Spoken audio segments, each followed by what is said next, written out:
Hi అండి. అందరికి నమస్కారం. కొంచెం అయితే వాయిస్ చేంజ్ అయింది. ఎందుకంటే బండ్ల పైన తిరుగుతున్నాను. వెహికల్ పైన ఊకే గాలికి తిరగడం వల్ల వాయిస్ అయితే చేంజ్ అయింది.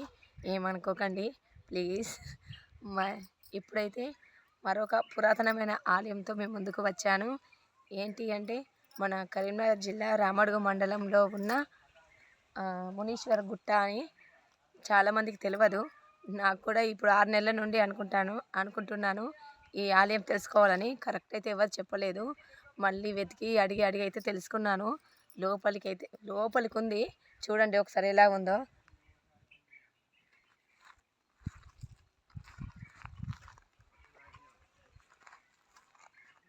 అడుగుతూ అడుగుతూ భయంతో చేసిన వీడియో అండి.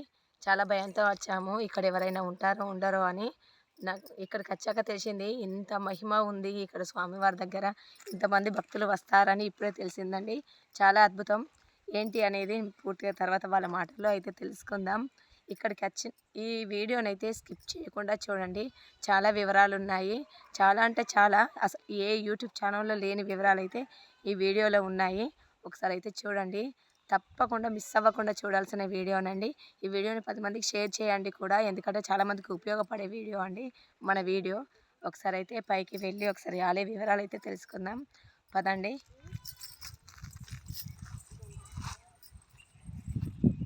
మనం గుట్ట దగ్గరికి వెళ్ళాక ఇలా స్టెప్స్ ఉంటాయండి. ఇక్కడ మునులు అయితే చాలా ఏళ్ళ క్రితం అయితే ఇక్కడ తపస్సు చేసిన ప్రదేశం అట అండి. చూస్తున్నారుగా. కాకపోతే ఇక్కడ ఎలాంటి సౌకర్యాలు అయితే లేవు. ఎటువంటి సౌకర్యాలకైతే నోచుకోవట్లేదు.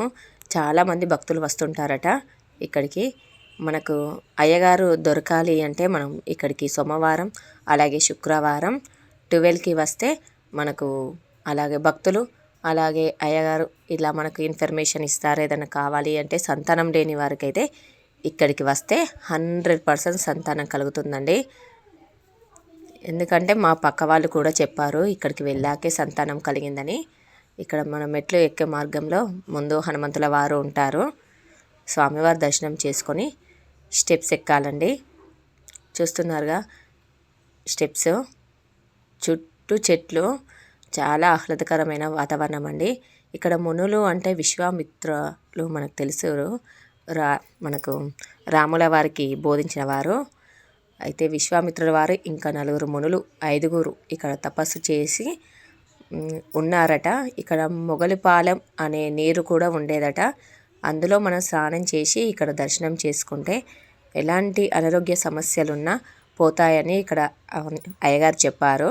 వాళ్ళు వివరించారు కానీ కొంచెం వాయిస్ అయితే అర్థం కాలేదండి. అందుకే నేను ఇలా ఆడియో రికార్డ్ చేసి పెట్టాను. చాలామంది మేము వెళ్ళాక భక్తులైతే వస్తున్నారు. చాలా అద్భుతం. ఇక్కడ ఏంటి అంటే లోపల చూపిస్తాను. ఇక్కడ మహిమ ఎంత ఉంది. నిజంగా ఇక్కడ స్వాముల వారు ఉన్నారు, మునీశ్వరుల వారు అని తెలియాలి అంటే ఒకసారి మనం ముందుకు వెళ్ళాక చూద్దాం. మనం చెయ్యి పెట్టలేనంత సందులో కూడా ఇక్కడ అయ్యగారైతే లోపలికి వెళ్ళి వస్తారు.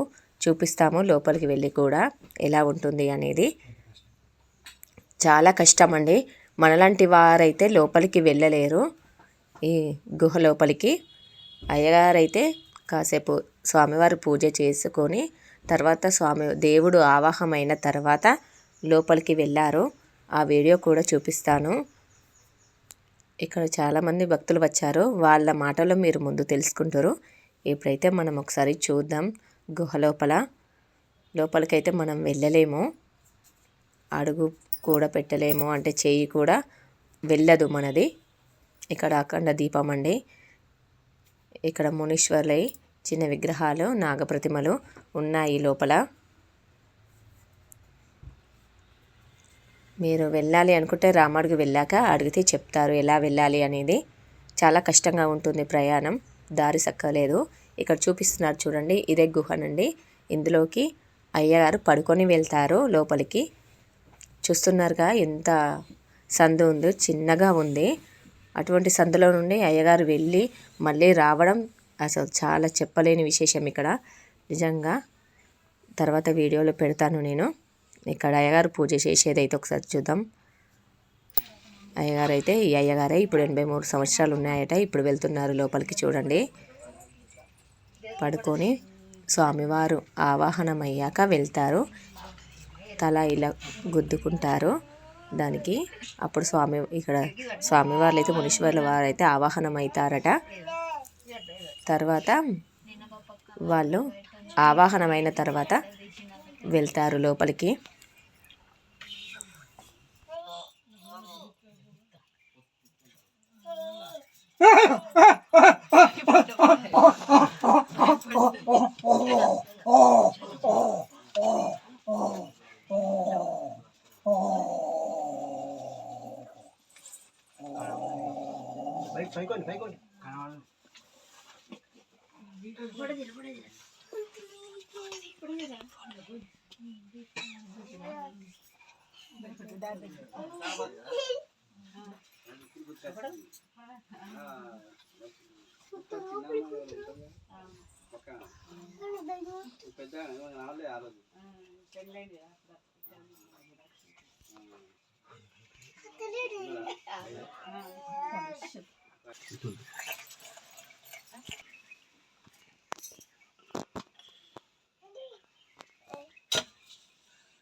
బయటకు వచ్చాక ఇలా కూర్చుంటారు అయ్యవారు.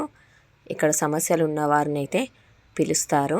ఇక్కడ పుట్టెంటుకల వాళ్ళు ఎవరో ఉన్నారట. వాళ్ళని పిలిచి వాళ్ళ కష్టాలైతే చెప్పారు. ఇప్పుడు మనం భక్తుల మాటల్లో ఇక్కడ విషయాలు, వాళ్ళకి ఏం జరిగిన వివరాలు అయితే మనం ముందు తెలుసుకుందాం వారి మాటల్లో. పదండి. నా పేరు సింధూజ, మాది రామలపల్లె, పేడపల్లి మండలం. మాకు పెళ్ళైనాక హెల్త్ మంచిగా లేకపోతే మేము మంచిగా కావడం కోసం ఇక్కడికి వచ్చినాం. మాకు ఒకరు చెప్తే 10 సంవత్సరాలు అవుతుంది. అయితే వచ్చినాక మాకు హెల్త్ మంచిగా అయింది, ప్లస్ మాకు కానుపు కూడా అయింది. నాకు నా బిడ్డ పుట్టింది, పాప.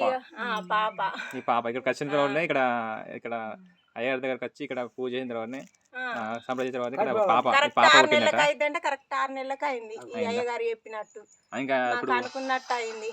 అంటే మధ్య మధ్యలో వస్తున్నాం, సంవత్సరానికి ఒకసారి వస్తున్నాం మర్చిపోకుండా. పేరు కూడా పెట్టుకున్నాం, ఎంటికలు కూడా తీసినాం. ఏం పేరు పెట్టామా?